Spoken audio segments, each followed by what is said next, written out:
with everyone in the end.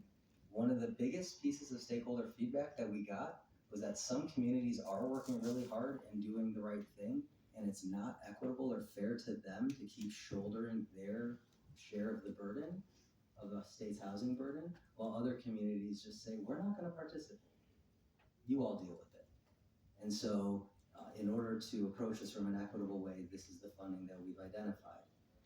And we've certainly asked for alternative sources, and again, the conversation continues. Representative Woodrow, when you were having these discussions with local governments, do you think they contemplated that the identified source of funding would be their own HUTF money?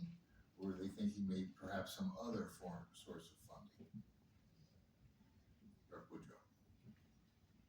Well, I mean, I can't read minds. I would assume that all sources of funding are worth discussing. There are merits and downsides to all of them. Some are not large enough to make a difference. Some we're hearing might be too big, and we're trying to strike the right balance. What I want to say is I've heard ideas surrounding flexibility, right? Recall that we're not trying to deny local governments this funding, which we understand is important to them. We want it to be where once they come into compliance, they get it back. We want it to be where there's monies, even if they're being withheld, can be allocated in a way to meet the needs of any emergency projects so that communities aren't finding themselves completely strapped. But we need to find a way, Mr. Chair, for those actors who up until this point have said, we're really not that interested in participating, to get them to shoulder their fair share, because it's not right for the communities that are doing the work. Rep. Judah.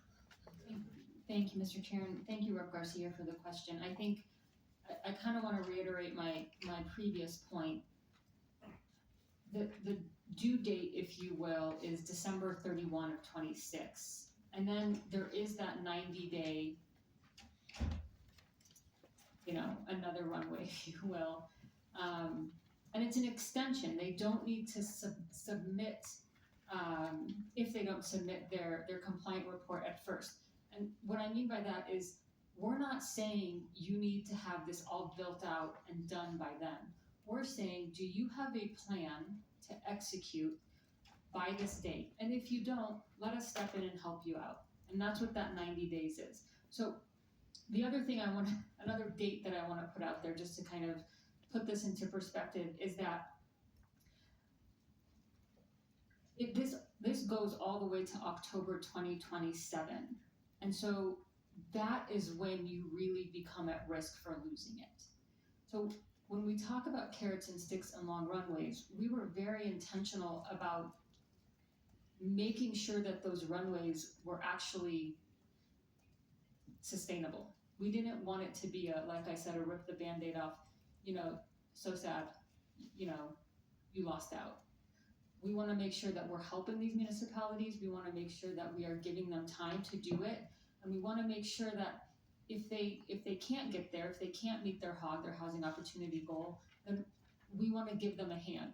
But we certainly don't want to tell them how and what to do. You have something, Mr. Abrams? Thank you, Mr. Chair. And I just wanted to make a clarification, and thank you to Mr. Lively here. Something I had said earlier about the HUTF money. HUTF is allocated on a monthly basis, and our understanding of the bill is that if a subject jurisdiction were suddenly past a 90-day runway and the treasurer decided to withhold, they would withhold 1 month's worth, which would repeat. So it's not the full amount all at once, it's the monthly allocation that's going to be withheld, and it's for as long as that subject jurisdiction is not in compliance, those monthly allocations would continue to be withheld. And that's, again, just a clarification for you. Thank you very much. And then, clear it up for me, there's a 180-day runway and a 90-day runway?